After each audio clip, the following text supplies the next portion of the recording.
പോക്കോ M2 Pro എന്ന phone ഇന്ത്യയിൽ launch ചെയ്തിരിക്കുകയാണ്. വളരെ മികച്ച ഫീച്ചേഴ്സുമായിട്ടാണ് ഈ ഫോൺ വരുന്നത്.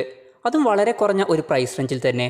ഇന്ന് നമ്മൾ നോക്കാൻ പോകുന്നത് പോക്കോ M2 Pro എന്ന ഫോണിൻ്റെ വിശേഷങ്ങളാണ്.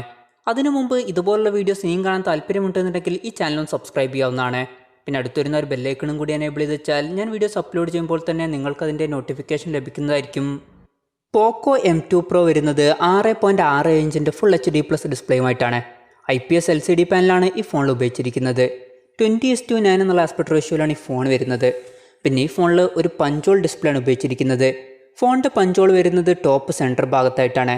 പിന്നെ 60 ഹെർട്സിൻ്റെ റിഫ്രഷ് റേറ്റുമായിട്ടാണ് ഈ ഫോൺ വരുന്നത്. ഈ ഫോണിൽ കൂടിയ റിഫ്രഷ് റേറ്റ് ഒന്നും കൊടുത്തിട്ടില്ല. റെഡ്മി നോട്ട് 9 Pro അതുപോലെ തന്നെ റെഡ്മി നോട്ട് 9 Pro Max ഈ ഫോണുകളുടെയൊക്കെ അതേ ഒരു ഡിസൈൻ തന്നെയാണ് ഈ ഫോണിലും വരുന്നത്. ഈ ഫോണിൻ്റെ ഫിംഗർ പ്രിൻറ്റ് സെൻസർ വരുന്നത് ഫോണിൻ്റെ സൈഡിൽ പവർ ബട്ടണിൽ ഇൻ്റഗ്രേറ്റ് ചെയ്തിട്ടാണ്. പിന്നെ ഫോണിൻ്റെ ഫ്രണ്ടിൽ ഗൊറില്ല ഗ്ലാസ് 5ൻ്റെ പ്രൊട്ടക്ഷൻ കൊടുത്തിട്ടുണ്ട്. ഫോണിൻ്റെ ബാക്കിൽ ഗ്ലാസ് ബാക്ക് ബോഡിയാണ് വരുന്നത്. ഫോണിൻ്റെ ബാക്കിലും ഗൊറില്ല ഗ്ലാസ് 5ൻ്റെ പ്രൊട്ടക്ഷൻ വരുന്നുണ്ട്. അതുമാത്രമല്ല ഫോണിൻ്റെ ബാക്കിൽ സ്ക്വയർ ഷേപ്പുള്ള ഒരു ക്യാമറ മോഡ്യൂൾ വരുന്നുണ്ട്. ഇതിലും ഗൊറില്ല ഗ്ലാസ് 5ൻ്റെ പ്രൊട്ടക്ഷൻ വരുന്നുണ്ട്.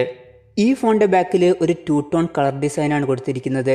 പിന്നെ ഈ ഫോൺ 3 കളറുകളിൽ വരുന്നുണ്ട്: ബ്ലൂ, ഗ്രീൻ, ബ്ലാക്ക്. പിന്നെ ഈ ഫോണിൽ P2I കോട്ടിങ് വരുന്നുണ്ട്. അപ്പോൾ ചെറിയ രീതിയിലൊക്കെ വെള്ളമായാലും വലിയ പ്രശ്നങ്ങളൊന്നും വരില്ല. പിന്നെ ഈ ഫോണിൻ്റെ വെയിറ്റ് വരുന്നത് ഏകദേശം 209 ഗ്രാമാണ്. ഫോണിൻ്റെ തിക്നെസ് വരുന്നത് 8.8 mm ആണ്. പിന്നെ പെർഫോമൻസിനെ പറ്റി പറയുകയാണെങ്കിൽ സ്നാപ്ഡ്രാഗൺ 720G എന്ന പ്രോസസ്സറുമായിട്ടാണ് ഈ ഫോൺ വരുന്നത്. ഇപ്പോൾ 14,000 രൂപ പ്രൈസ് റേഞ്ചിൽ ബെസ്റ്റ് പ്രോസസ്സർ എന്നൊക്കെ പറയാൻ പറ്റിയിട്ടുള്ള ഒരു പ്രോസസ്സറാണിത്. അപ്പോൾ ഈ ഒരു പ്രൈസ് റേഞ്ചിൽ ഈ ഫോണിൽ നമുക്ക് വളരെ നല്ലൊരു പെർഫോമൻസ് കിട്ടും. പിന്നെ ഈ ഫോണിൻ്റെ ബേസ് വേരിയൻറ്റിൽ 4 GB റാമാണ് വരുന്നത്. 6 GB റാമുമായിട്ട് വരുന്ന 2 വെർഷൻസുകൾ വേറെ വരുന്നുണ്ട്. 4 GB റാമിൻ്റെ കൂടെ 64 GB ഇൻറ്റേർണലാണ് ലഭിക്കുന്നത്. 6 GB റാമിൻ്റെ കൂടെ ഒരു വെർഷനിൽ 64 GB ഇൻറ്റേർണലും മറ്റൊരു വെർഷനിൽ 128 GB ഇൻറ്റേർണലും വരുന്നുണ്ട്. LPDDR4Xൻ്റെ റാമാണ് ഈ ഫോണിൽ ഉപയോഗിച്ചിരിക്കുന്നത്. UFS 2.1 സ്റ്റോറേജ് ടൈപ്പുമായിട്ടാണ് ഈ ഫോൺ വരുന്നത്. പിന്നെ മെമ്മറി എക്സ്പാൻഡ് ചെയ്യണമെന്നുണ്ടെങ്കിൽ ഡെഡിക്കേറ്റഡ് മെമ്മറി കാർഡ് സ്ലോട്ടാണ് ഈ ഫോണിൽ കൊടുത്തിരിക്കുന്നത്. അതായത് 2 സിം യൂസ് ചെയ്യുമ്പോൾ തന്നെ ഒരു മെമ്മറി കാർഡ് നമുക്ക് സെപ്പറേറ്റ് ആയിട്ട് യൂസ് ചെയ്യാം. പിന്നെ വൈഫൈ കണക്ടിവിറ്റി ഒക്കെ മെച്ചപ്പെടുത്താൻ വേണ്ടിയിട്ട് 2x2 MIMO വൈഫൈ എന്നുള്ള ഫീച്ചർ കൊടുത്തിട്ടുണ്ട്. പിന്നെ വൈബ്രേഷൻ എഫക്റ്റ് ഒക്കെ മെച്ചപ്പെടുത്താൻ വേണ്ടിയിട്ട് 2 ഷോക്കർ ഹാപ്റ്റിക് എന്നുള്ള ഫീച്ചർ ഈ ഫോണിൽ കൊടുത്തിട്ടുണ്ട്. ഇതിൽ 120ഓളം വൈബ്രേഷൻ എഫക്റ്റ് വരുന്നുണ്ട്. പിന്നെ ആൻഡ്രോയിഡ് 10 ബേസ് ചെയ്തിട്ടുള്ള MIUI 11 സോഫ്റ്റ്വെയറുമായിട്ടാണ് ഈ ഫോൺ വരുന്നത്. ക്യാമറയെ പറ്റി പറയുകയാണെങ്കിൽ റെഡ്മി നോട്ട് 9 Pro എന്ന ഫോണിലേതുപോലുള്ള ഒരു ക്യാമറ സെറ്റപ്പാണ് ഈ ഫോണിൽ വരുന്നത്. ഫോണിൻ്റെ പിന്നിൽ 4 ക്യാമറ സെൻസേഴ്സ് കൊടുത്തിട്ടുണ്ട്.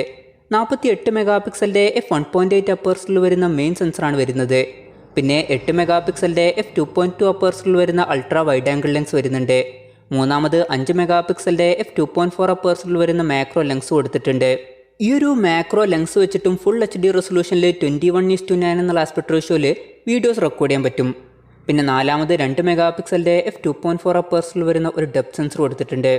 ഈ ഫോണിൽ നമുക്ക് റോ ഫോർമാറ്റിലുള്ള ഫോട്ടോസ് ക്ലിക്ക് ചെയ്യാൻ പറ്റും. പിന്നെ നല്ല വൈബ്രൻ്റ് ആയിട്ടുള്ള ഫോട്ടോസ് വേണമെന്നുണ്ടെങ്കിൽ പ്രോ കളർ മോഡ് എന്നുള്ള ഒരു മോഡ് വരുന്നുണ്ട്. പിന്നെ വീഡിയോ റെക്കോർഡിങ്ങിൽ പ്രോ വീഡിയോ മോഡ് എന്നുള്ള ഒരു മോഡ് വരുന്നുണ്ട്.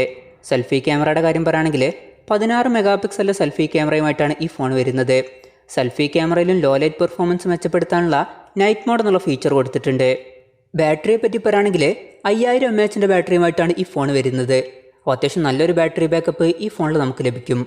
പിന്നെ എടുത്തു പറയേണ്ട കാര്യം, ഈ ഫോണിൽ 33 വാട്ടിൻ്റെ ഫാസ്റ്റ് ചാർജിങ് സപ്പോർട്ട് ചെയ്യുന്നുണ്ട്. ഈ ഒരു പ്രൈസ് റേഞ്ചിൽ ഏറ്റവും കൂടിയ ഫാസ്റ്റ് ചാർജിങ് സപ്പോർട്ട് ഇതാണ്. പിന്നെ ബോക്സിൽ തന്നെ നമുക്ക് 33 വാട്ടിൻ്റെ ചാർജറും ലഭിക്കുന്നുണ്ട്. Type C ചാർജിങ് പോർട്ടുമായിട്ടാണ് ഈ ഫോൺ വരുന്നത്.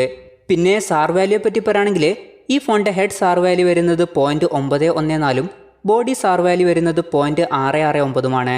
ഈ ഫോണിൻ്റെ വിലയെ പറ്റി പറയുകയാണെങ്കിൽ 4 GB റാം വെർഷൻ്റെ വില വരുന്നത് 13,999 രൂപയാണ്.